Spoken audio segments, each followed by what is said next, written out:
Hello दोस्तों, तो हमें एपिसोड की शुरुआत में एक घर का सीन दिखाया जाता है और इधर एक आदमी क्रिमिनल्स के नाम डेथ नोट में लिख रहा होता है और रेम कहती है कि इस डेथ नोट का तुम अपने हिसाब से इस्तेमाल कर सकते हो, लेकिन उसके साथ साथ तुम्हें जिन भी क्रिमिनल्स के नाम ब्रॉडकास्ट हो रहे हैं उनको रेगुलर मारना पड़ेगा। यही कंडीशन है इस डेथ नोट को यूज करने की। तो रेम मन में कहती है कि अगर सब कुछ लाइट याकामी के प्लान के हिसाब से चला तो मीसा बच जाएगी। रेम कहती है कि ये हम दोनों के लिए फायदे का सौदा है और मेरे ख्याल से तुम अपनी भाषा में इसको एक अच्छा बिजनेस कहते होगे। तो वो आदमी हंसता है और भी क्रिमिनल्स के नाम लिखता है। दूसरी ओर हमें होटल का सीन दिखाया जाता है और इधर कन्फाइनमेंट के 50 दिन हो चुके होते हैं। रियोजाकी कहता है कि चीफ, आपको कन्फाइनमेंट में रहने की कोई जरूरत नहीं है। तो चीफ कहता है कि क्रिमिनल्स को फिर से मरते हुए 1 महीना हो चुका है। मेरे को पक्का पता है कि मेरा बेटा कीरा नहीं है और अब बस ये तुम्हारे ऊपर ही निर्भर करता है। मैं जब भी बाहर निकलूंगा जब मेरा बेटा बाहर निकलेगा। तो यहाँ पे रियोजाकी लाइट से बोलता है कि क्या तुम ठीक हो? तो लाइट कहता है हाँ मैं ठीक हूँ। रियोजाकी, मैं जानता हूँ कि जब से मेरे को तुमने पकड़ा है तब से ही क्रिमिनल्स मरना बंद हो चुके हैं। तो इस हिसाब से मेरे को लगता है कि कीरा कोई ऐसा इंसान है जिसको मेरी सिचुएशन के बारे में पता है। तो रियोजाकी कहता है नहीं लाइट, क्रिमिनल्स इसलिए नहीं मर रहे क्योंकि तुम ही कीरा हो। तो लाइट कहता है मैं कीरा नहीं हूँ,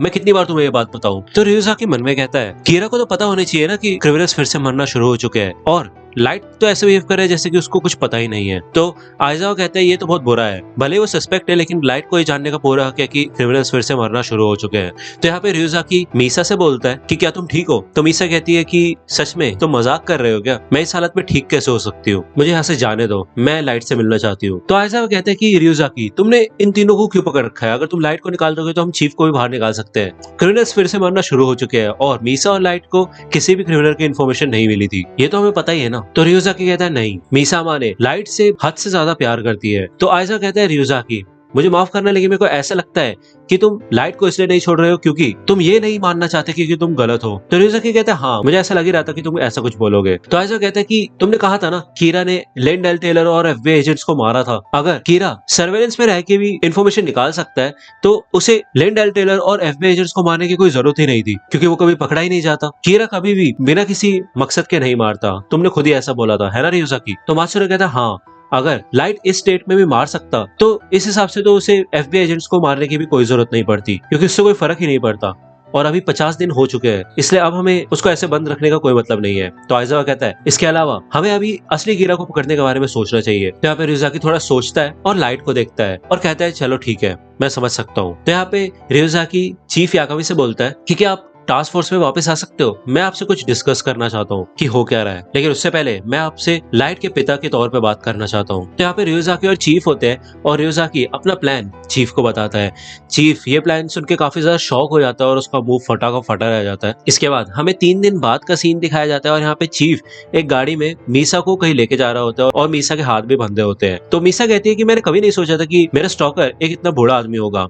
तो चीफ कहता है मैं कोई स्टॉकर नहीं हूँ, मैं एक डिटेक्टिव हूँ। तो मीसा कहती है अच्छा, मेरे को अभी याद आया, मेरे को अरेस्ट करने से पहले कहा गया था कि मैं सेकंड कीरा हूँ या फिर ऐसा ही कुछ। मेरे को लग रहा था कि तुम मजाक कर रहे हो, क्या वो सच में था? ऐसा नहीं हो सकता, मुझे नहीं लगता कि पुलिस मेरे को ऐसे बांधती फेटिश तरीके से, लेकिन तुमने तो मेरे हाथ और पैर दोनों ही बांध रखे हैं और तुम तो मेरे को छोड़ने वाले हो ना। तो चीफ कहता है शांत रहो। यहाँ पे एक टनल में आ जाते हैं और टनल के सामने इधर यहाँ पे लाइट और आइजावा खड़े होते हैं। चीफ मीसा को बाहर निकालता है और मीसा यहाँ पे भाग के लाइट के पास आ जाती है और कहती है कि मैं तुमसे मिलने के लिए तरस रही थी। लाइट कहता है डैड ये हो क्या रहा है? तो मीसा कहती है अरे मेरे को तो पता ही नहीं था ये तुम्हारे डैड है, मैंने तो उनको स्टॉकर बोला और भी फालतू चीजें बोली। मेरा नाम मीसा अमाने है और मैं लाइट की गर्लफ्रेंड हूँ। तो यहाँ पे दूसरी गाड़ी में आ जाते हैं और उसके अंदर चीफ, लाइट और मीसा होते हैं। अब चीफ दोबारा इनको कहीं और ले जाने लगता है। लाइट कहते हैं फाइनली कम से कम हमारे ऊपर से शक तो हटा, है कि नहीं? तो चीफ कहता है नहीं, तुम दोनों को एग्जीक्यूशन साइट पे ले जाया जा रहा है। तो ये दोनों शॉक हो जाते हैं और चीफ कहता है हाँ, और ये काम मुझे सौंपा गया है। ये एग्जीक्यूशन साइट एक अंडरग्राउंड फैसिलिटी में बनी हुई है। तो ये दोनों यहाँ पे काफी ज्यादा डर जाते हैं और चीफ कहता है कि एल ने ये डिसाइड किया कि लाइट कीरा है और मीसा हमारे सेकंड कीरा है, तो इसलिए उसी ने डिसाइड किया कि अगर हमें मर्डर्स को रोकना है तो तुम्हें मारना पड़ेगा। तो लाइट कहते हैं लेकिन मर्डर्स तो होना बंद हो गए थे ना। तो चीफ कहता है नहीं, मर्डर्स होना कभी नहीं रुके। तो लाइट कहते हैं इसका मतलब एल ने मेरे से झूठ बोला। तो चीफ कहता है कि एल तुम्हारे मुंह से निकलवाना चाहता था कि तुम कीरा हो, लेकिन ये प्रॉब्लम नहीं है। एल ने कहा है कि जब तक तुम दोनों मर नहीं जाते तब तक क्रिमिनल्स मरना बंद नहीं होंगे और साथ ही साथ यूएन के टॉप ऑफिशियल्स और जापानीज गवर्नमेंट ने भी इसकी मंजूरी दे दी है, तो अब कीरा को खत्म कर दिया जाएगा। जाएगा और ये बात लोगों को नहीं बताई जाएगी। तो मीसा कहती है आप ऐसा कैसे कर सकते हैं, आपको खुद का बेटा है। तो चीफ कहता है कि मैं कुछ नहीं कर सकता, ये एल का डिसीजन है, उसने पहले भी कई मुश्किल केसेस खुद सॉल्व किए हैं और वो बहुत कमाल का है। तो लाइट कहते हैं अच्छा डैड, इसका मतलब आप मुझसे ज्यादा एल पे भरोसा करते हो। तो चीफ कहता है कि अगर तुम्हें मारने के बाद भी क्रिमिनल्स मरना बंद नहीं हुए तो वो अपनी रिस्पॉन्सिबिलिटी लेगा और खुद को भी मार लेगा। तो लाइट कहते हैं क्या एल ऐसा कैसे बोल सकता है, भले हमारे खिलाफ फिजिकल एविडेंस मिला है और इससे यही कंक्लूजन निकलता है, लेकिन ये गलत है। जिस एल को मैं जानता हूँ वो एक प्रॉपर प्रूफ पे ही अपने डिसीजन लेता है और उसने पिछले केसेस में भी ऐसा ही किया था। तो क्या अब वो इस तरह ये सब खत्म करना चाहता है? तो चीफ कहता है अब हम पहुंचने वाले हैं। लेकिन यहाँ पे चीफ इनको एग्जीक्यूशन साइट के बजाय एक नदी के किनारे ले आता है और वहीं पे गाड़ी लाके रोक लेता है। तो मीसा कहती है अच्छा मैं समझ गई, लगता है कि तुम्हारे डैड ने सोचा कि हमें छोड़ देंगे। तो चीफ कहता है नहीं, यहाँ पे हमें कोई देखेगा नहीं, मैं तुम्हें एग्जीक्यूशन साइट के बजाय इधर इसलिए लेके आया क्योंकि लाइट मैं तुम्हें यहाँ पे मारने वाला हूँ और उसके बाद खुद को मार लूंगा। तो यहाँ पे लाइट डरने लग जाता है और कहते हैं रुक जाओ प्लीज, ऐसा मत करना। तो मीसा कहती है ऐसा कैसे कर सकते हो, पहले अपने बेटे को मारोगे फिर खुद को मारोगे, अगर तुम्हें खुद ही मरना है तो मर जाओ ना, लाइट को क्यों मार रहे हो? अगर तुम ऐसा करोगे तो तुम कीरा से अलग नहीं होगे। तो चीफ कहता है नहीं, मैं कीरा से अलग हूँ क्योंकि मैं अपनी ड्यूटी निभा रहा हूँ, एक पेरेंट की और एक डिटेक्टिव सुपरिटेंडेंट की। तो लाइट कहते हैं मीसा सही कह रही है, अगर हम यहाँ मर जाएंगे तो हमें सच कभी भी पता नहीं चलेगा। तो यहाँ पे चीफ अपनी गन बाहर निकाल लेता है और वो लाइट के ऊपर अपनी गन एम कर देता है और कहता है कि वैसे भी तुम्हें मार दिया जाएगा लाइट, तो इससे अच्छा मैं खुद ही अपने हाथों से क्यों ना मारूं तुम्हें। तो लाइट कहते हैं कि डैड ऐसा मत कीजिए, अगर अभी आप मेरे को इधर मार देंगे तो हम कीरा के जाल में बुरी तरह फंस जाएंगे। तो चीफ कहता है मीसा मैं अपने बेटे के साथ यहाँ मरने वाला हूँ, लेकिन मेरी तुमसे कोई दुश्मनी नहीं है, मैं तुम्हें यहाँ पे नहीं मारूंगा। पुलिस थोड़ी देर बाद इस गाड़ी को खुद ही ढूंढ लेगी और उसके बाद तुम्हें एग्जीक्यूशन साइट पे ही मारा जाएगा। तो यहाँ पे चीफ अपनी गन के साथ तैयार हो जाता है और वो कहता है कि एक खूनी से दूसरे खूनी तक लाइट हम मिलेंगे नर्क में। और यहाँ पे चीफ गोली चला देता है और अभी भी लाइट जिंदा होता है। तो लाइट कहते क्या आपने ब्लैंक गन चलाई थी? तो चीफ यहाँ पे चैन की सांस लेता है और अपनी आगे वाली सीट पे वापस आ जाता है और कहता है शुक्र है। तो लाइट पूछता है ये क्या कह रहे हो डैड? तो चीफ कहते हैं मुझे माफ करना तुम दोनों, लेकिन तुम्हें छुड़ाने का सिर्फ यही एक तरीका था, प्लीज समझने की कोशिश करो। मैंने ये सब इसलिए किया क्योंकि मुझे तुम पे यकीन था कि तुम कीरा नहीं हो। क्या तुम देख रहे थे रियोजा की मैं अभी तक जिंदा हूँ? तो यहाँ पे कैमरा लगा होता है और एल कहता है कि हाँ काफी कमाल की परफॉर्मेंस थी, अगर मीसा सेकंड कीरा होती तो उसको तो चेहरा देख के ही नाम पता चल जाता और वो तुम्हें गन निकालने से पहले ही मार चुकी होती। और अगर हम लाइट की बात करें तो जिस कीरा को मैं जानता हूँ तो वो तो अपने पेरेंट्स को मारने में भी हिचकिचाएगा नहीं। वैसे लाइट है काफी कमाल का, मुझे पता है कि हो सकता है कि लाइट को इस पूरे एक्ट के बारे में पहले ही पता चल गया हो, लेकिन जैसा मैंने प्रॉमिस किया था अब मैं इनको आजाद कर दूंगा, लेकिन पूरी तरह से नहीं। साथ ही साथ हमने ये भी प्रॉमिस किया था कि उन वीडियो टेप्स पे मीसा अमानी के खिलाफ एविडेंस मिला था, इसलिए अभी भी मीसा सर्वेलेंस में रहेगी जब तक असली कीरा को नहीं पकड़ लिया जाता और ये केस सॉल्व नहीं हो जाता। तो मीसा कहती क्या अभी भी मेरे ऊपर शक करते हो, ऐसे कैसे कर सकते हो? तो चीफ कहता है मेरे ख्याल से अगर मैं तुम्हारी जगह होता तो कोई कंप्लेंट नहीं करता, क्योंकि इसके साथ तुम अपनी नॉर्मल जिंदगी जी सकती हो। तुम ऐसा सोच सकती हो कि ये सर्वेलेंस तुम्हारे लिए पुलिस प्रोटेक्शन की तरह है। तो मीसा कहती है अच्छा मैं सेकंड कीरा रही हूँ तो इसका मतलब ये एक तरीके से मेरे बॉडीगार्ड की तरह है। तो रियोजा की कहता है लाइट, और जैसे मैंने तुम्हारे साथ वादा किया था तो हम दोनों 24 घंटे एक दूसरे के साथ रहेंगे और इन्वेस्टिगेशन पे काम करेंगे। तो लाइट कहते हैं बिल्कुल रियोजा की, चलो कीरा को साथ पकड़े। दोस्तों अगर आप डेथ नोट से जुड़ी मर्चेंडाइज खरीदना चाहते हैं तो उसके लिंक आपको डिस्क्रिप्शन में मिल जाएगी, आप वहां से जाके चेकआउट कर सकते हैं।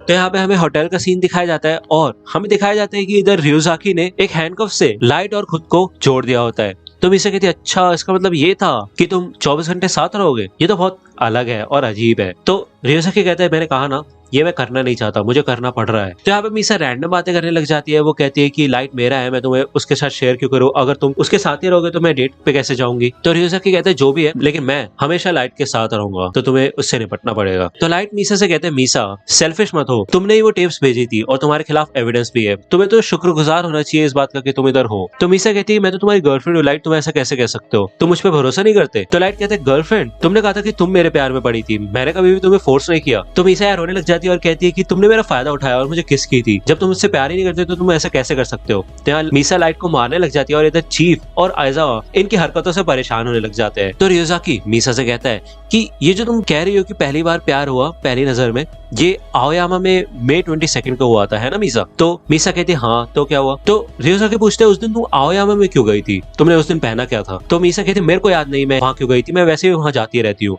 और मुझे क्या पता मैंने उस दिन क्या पहना था। तो रियोजाकी कहते हैं इसका मतलब जब तुम आओयामा से वापस आए तो तुम्हें ये पता चल गया था कि तुम एक लाइट नाम के बंदे से प्यार करती हो और तुम्हें ये भी नहीं पता कि तुम्हें उसका नाम कैसे पता चला।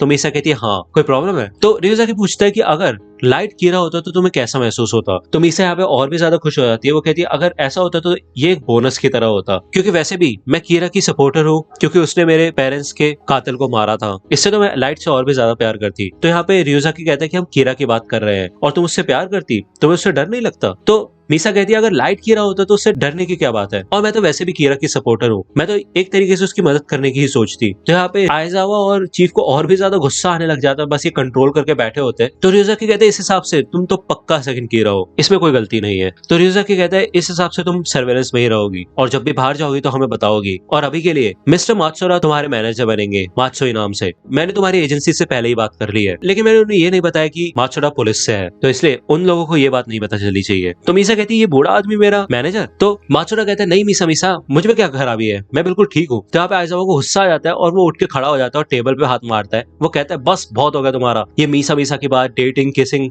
बंद करो ये सब, मुझे पता चल चुका है मुझे क्या करना है, रुको। तुम इस केस को सीरियसली नहीं लोगे ना? सबसे पहले मीसा तुम अपने कमरे में वापस जाओ, बहुत हो गया तुम्हारा। तो रियोजाकी कहते हैं लाइट क्या तुम इसके साथ सीरियस हो? तो लाइट कहते हैं नहीं, जैसा मैंने कहा ये वन साइडेड है। तो रियोजाकी कहते हैं तो क्या तुम एक्ट कर सकते हो कि तुम सीरियस हो? मुझे पक्का पता है कि मीसा सेकंड कीरा से कनेक्टेड है उन वीडियो टेप्स की वजह से, और क्योंकि वो तुमसे प्यार करती है इसलिए। तो लाइट कहता है कि तो तुम क्या चाहते हो कि मैं उसकी फीलिंग्स का गलत फायदा उठाऊं जिससे कि सेकंड कीरा के बारे में इन्फॉर्मेशन निकाल सकूं? तो रियोजाकी कहता है हाँ, मेरे ख्याल से तुम ऐसा कर सकते हो, मीसा माने की मदद से हम इस केस को सॉल्व कर सकते हैं, इसी वजह से मैंने तुम दोनों को बाहर निकाला है। तो लाइट कहता है रियोजाकी मैं किसी लड़की की फीलिंग्स का ऐसे गलत फायदा नहीं उठा सकता, भले ही वो कीरा केस सॉल्व करने के लिए हो या फिर किसी और चीज के लिए, ये मेरे उसूलों के खिलाफ है।